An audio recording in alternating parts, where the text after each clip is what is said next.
सहजानंद स्वामी महाराज की जय जय जय। धाम धमी मुक्तों की जय जय जय। मुक्ताक्षर पुरुषोत्तम की जय जय जय। जे उत्पत्ति तथा स्थिति लय करे वेदो स्तुति उच्चरे। जे नरोम सुचिद्रमाणु समा ब्रह्मांड कोटि परे। माया काल रवि शशि सुरगणो आज्ञान लोपेक्षण। एवाक्षर धाम नाधिपति श्री स्वामी नारायण। महाध्यानाभ्यासं विदतमजस्त्रं भगवत पवित्रे सम्प्राप्तं स्थितिमतिवरेकान्तिकवृषे। सदानन्दं सारं परमहरिवार्ताव्यसनिनं। गुणातीतानन्दं मुनिवरमहं नौमि सततम्। अनेकेभ्यो सद्भ्यो विमलहरिविज्ञान ददतं। भुविर्ब्राह्मी विद्या हरिवचनरूपामुदयतं। हरिध्यानासक्तं शुभगणमनाद्यक्षरमहं। गुणातीतानन्दं सकलगुरुमुदे मुनिवरम्। वाणी अमृत थी भरी मधुसमी संजीवनी लोकमा। दृष्टि मां भरी दिव्यता निरखता सुदिव्य भक्तो वदा। हय्ये भर्यु मीठू जननी सुने हास्य मुखे वस्यूं। ते श्री ज्ञान योगीराज गुरु ने नित्य नमो भावसु। जेनी अमृतवाणी तो वही रही साक्षात महिमा रूपे। जेनी ब्राह्मी स्थिति अहोलिन करे शुभव्यक्षर पदे। शरणागत निज अल्प जीव सहुना श्रेयार्थ तत्पर रहे। काका स्नेहल सिंधु दिव्य विभुने हयो तो वंदन करे। क्षिप शांत प्रशांत सागर समा साधु गुणे जे शोभता। जेना दर्शन ने समागम थकी शांति सहु पामता। जे छे मानस पुत्र काकाजिना ने भजन मालिन रहे। एवा साधक वृंदना गुरु सुरत वंदन भरत भाईने। भक्ति सभर गुलतान थईने महापूजा जे करे। अनुवृत्ति अद्भुत जाळवी रीजया काकाजीने। मलकंतु मुख पुलकित हय्यो युवानो ने जे गमे। एवा सुरद भूलकु विरल वंदन अहो असी भाईने। ब्रह्मरूप निज ने मानता वळी श्रीजी हइये धारता।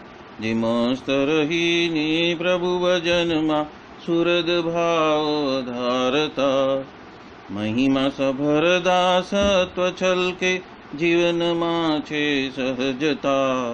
काका स्वरूप दिन कर विभु संभारवा धन्यता। यत् सत्येन जगत् सत्यं यत् प्रकाशेन भाति तत्।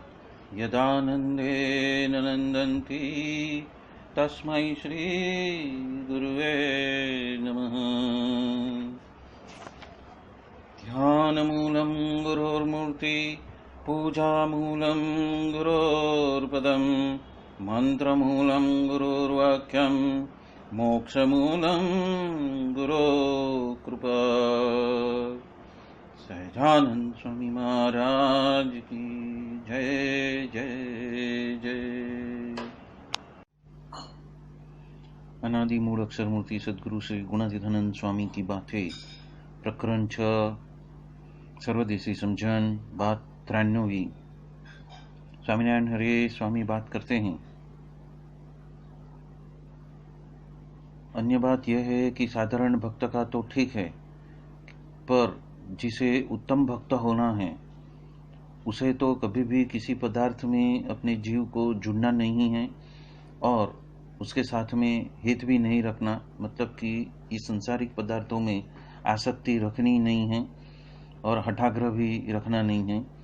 तो निर्विघ्न रूप से भगवान के धाम में वो पहुंच सकता है। और ये सभा तो अक्षरधाम की है और यहाँ पे गोलोक वैकुंठ के मुक्त कसर टालने के लिए यहाँ पे आते हैं और अक्षरधाम के मुक्त भी यहाँ पे भगवान के साथ में आते हैं और तभी उनकी कसर टल जाती है। इसीलिए ये तो पुरुषोत्तम स्वयं प्रकट हुए हैं, तो और ये सब उनके साधु है।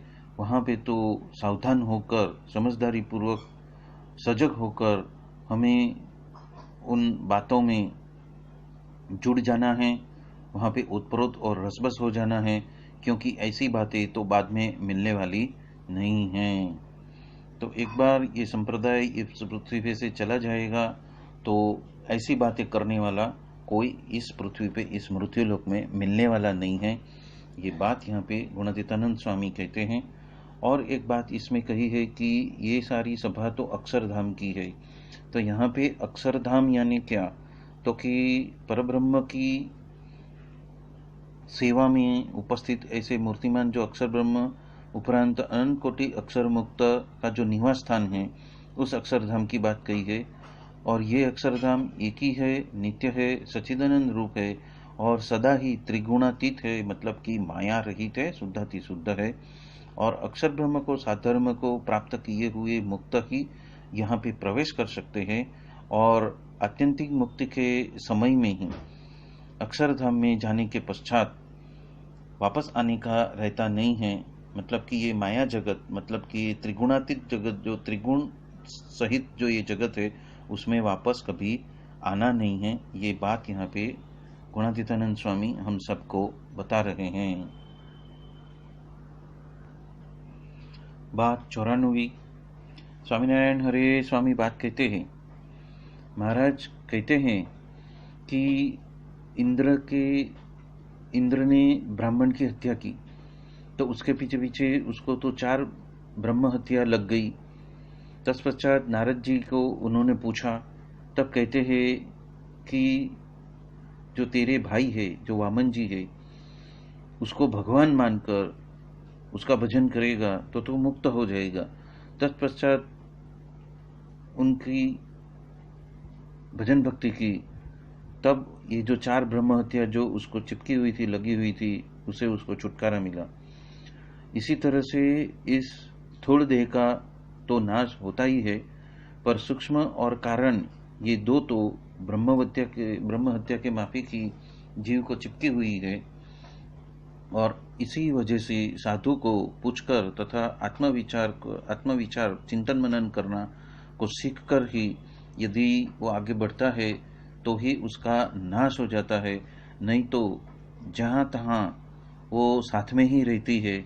और महाराज का अवतार तो मूल अज्ञान का नाश करके, मतलब कारण शरीर का नाश करके, यानी कि वासना लिंग का नाश करके ब्रह्मरूप होने के लिए ही हुआ है। और अन्य जगह पे तो सब कुछ सब मिर्च मसाला भर दिया है और उलट पुलट सब बातें हैं, तो वहाँ से सावधान रहना। ये बात यहाँ पे बात 94 में गुणातीतानंद स्वामी स्पष्ट रूप से जता रहे हैं। प्रकरण 1 की 295वीं बात में भी गुणातीतानंद स्वामी यही बात कर रहे हैं कि इंद्र ने विश्वरूप का हत्या की, तो उसके वजह से उसको 4 हत्या लग गई। पहली तो गुरु, दूसरी तो के गौर की मतलब कि ब्राह्मण की, दूसरी गौर की और तीसरी ब्राह्मण की और चौथी ब्रह्मवेत्ता की। और तत्पश्चात उसको नारद जी मिले और उन्होंने कहा कि जो तुम्हारा भाई जो वामन जी है वो ही भगवान का अवतार है, इसलिए आप उसका आश्रय कर लो, आश्रित बन जाओ। तत्पश्चात इंद्र ने वामन जी का निश्चय किया, तो उसके वजह से उनकी ब्रह्म हत्या जो है वो टल गई। और इसी तरह से जो प्रगट का आश्रय करता है तो काम हो जाता है, मतलब कि करोड़ों कल्पों का जो कार्य है वो यहाँ पे सिर्फ निश्चय करने से और आश्रित होने से हो जाता है। इसीलिए आश्रित होना वही बड़ी बात है। ये बात यहाँ पे गुणातीतानंद स्वामी इंद्र का उदाहरण देकर हम सबको बता रहे हैं कि प्रकट की उपासना जो है उसका जो रहस्य है वो रहस्य ये बात के माध्यम से बताया है। और इस वक्त ऐसे गुरु हरि जो संत स्वरूप में, गुरु स्वरूप में जो हमें मिले हैं, उसका आश्रय हमें करना है, वो बात गुणातीतानंद स्वामी हम सबको जता रहे हैं। प्रकरण 5 की 109वीं बात में गुणातीतानंद स्वामी कहते हैं कि हमें जो भगवान मिले हैं वो तो अधम उदाहरण है, पतित पावन है और शरण है। और अजामेड़ और वेश्या ने जो नियम पालन किया उसकी बात कही कि उन्होंने जो आश्रित होकर जो नियम पालन किया तो उनका कल्याण हो गया। इसीलिए आधार के बिना हमें दृढ़ता रहती नहीं। आधार क्या, यदि हम कुएं में हम डूब रहे हैं और किसी वनस्पति का मूल हाथ में आ जाए तो हम डूबते नहीं हैं, ऐसी दृढ़ता हमें रहती है। उसी तरह यदि प्रकट मूर्ति के आधार हमारे अंदर दृढ़ है तो हमें मोक्ष का मार्ग प्रशस्त हो ही गया है, ऐसा समझना है। और उसके ऊपर इंद्र की बात की कि उसने प्रकट की उपासना की, वामन जी की, तो उसकी ब्रह्म हत्या टल गई। और प्रकट सूर्य से वजह से ही उजाला होता है, प्रकट जल से ही हम मल धो सकते हैं, और प्रकट चिंतामणि से ही हम द्रव्य की जो भूख है वो हम भांग सकते हैं। तो इसलिए प्रकट भगवान वजह से ही मोक्ष होएगा, ये बात यहाँ पे गुणातीतानंद स्वामी ने कही है। उपरांत प्रकरण 119वीं बात में, प्रकरण 5 की 119वीं बात में गुणातीतानंद स्वामी कहते हैं कि प्रकट भगवान को पहचान कर यदि एक ही प्रणाम करे तो आत्यंतिक मोक्ष यानी क्या कि जो अक्षरधाम उसको प्राप्त कर सकता है। और उसके बिना तो अन्य सभी धाम को तो काल ग्रसित कर लेता है, खा जाता है, मतलब कि उसका तो विनाश हो जाता है समयांतर में। और वहाँ से जीव का फिर से जन्म मरण के चक्कर में फिर से उसका घूमना चालू हो जाता है। तो उसको टालने के लिए ये प्रकट भगवान को पहचान लेना है। और गायकवाड़ के घर पे जन्म होने के बाद यदि एक मूली के लिए और मोगरी के लिए रोने बैठता है, पर गादी का तो अभी वो धनी हो चुका है, वो उसको बात समझ में आती नहीं है। इसीलिए हम ज़्यादा बात यहाँ पे नहीं कर रहे हैं कि हमें कौन मिला है और उसकी प्राप्ति क्या है, वो हमें समझ लेना है। प्रकरण 2 की 159वीं बात में गुणातीतानंद स्वामी कहते हैं कि हमें तो बहुत बड़ा लाभ प्राप्त हुआ है, और जो भी प्राप्ति हमें इस संत के रूप में हुई है उसकी महत्ता तो हमें समझ में आती नहीं है।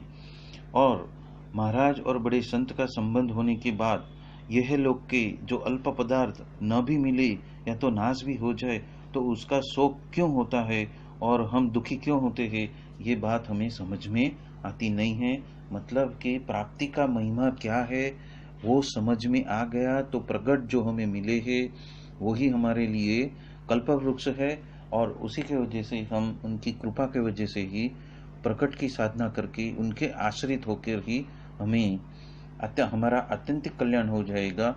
और अमायिक ऐसा जो अक्षरधाम है वहाँ के लिए हम हमेशा रहने के लिए हमें एक मौका मिल जाएगा, सुंदर मौका मिल जाएगा कि तत्पश्चात कभी भी वापस ऐसे मायावी जगत में वापस लौटना है ही नहीं। ऐसा अक्षरधाम की प्राप्ति हमें हो जाएगी। ये बात यहाँ पे गुणातीतानंद स्वामी हमें जता रहे हैं। प्रकरण 5 की 11वीं बात में भी गुणातीतानंद स्वामी कहते हैं कि निश्चय तो ऐसा है कि देवलोक वगैरह में, अन्य धामों में तो जाना नहीं है, फिर भी अल्प विषय आते ही उसमें उत्प्रोत हो जाते हैं। उसका कारण क्या है? तो कहते हैं कि अज्ञान के वजह से ही ऐसे विषयों में वो उत्प्रोत हो जाते हैं और अपने आप को उसमें लिप्त कर देते हैं। पर यदि प्रकट भगवान और ये साधु का दृढ़ आसरा है तो अंत में तो वो अक्षरधाम में ही जाएंगे। और अक्षरधाम में दृष्टांत दिया कि गायकवाड़ का जो बेटा है वो तो छोटी छोटी बातों के लिए रोता है, पर राज तो उसी का उसको ही मिलने वाला है, तो उसकी जो प्राप्ति है वो बहुत ही प्रचंड प्राप्ति है।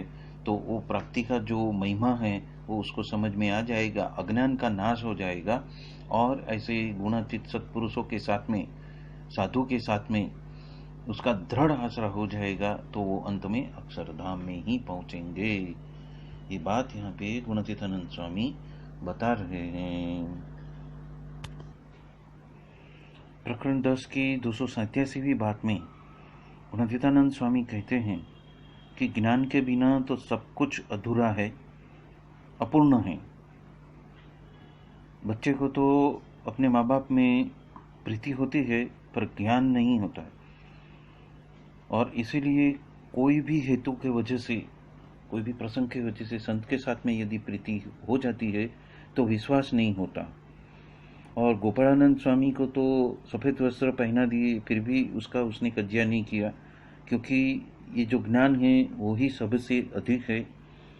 और दूसरी बात ये कहते हैं कि बलदेव है, अक्रूर है और सत्यभामा को तो कज्या हुआ, पर रुक्मिणी को कभी हुआ नहीं। इसलिए ज्ञानी को अधिक कहा है, और ज्ञान से ही हमें जो मिले हैं ऐसे साधुओं को पहचान लेना है, और एक बार पहचान हो गई तो आसरा को दृढ़ कर लेना है, तो हमारा आत्यंतिक कल्याण होने ही वाला है। ये बात यहाँ पे गुणातीतानंद स्वामी हमें बता रहे हैं। सहजानंद स्वामी महाराज की जय जय जय। धाम धमी मुक्तों की जय जय जय। सर्व गुणातीत स्वरूपों की जय जय जय। मुक्ताक्षर पुरुषोत्तम की जय जय जय। जय स्वामी नारायण।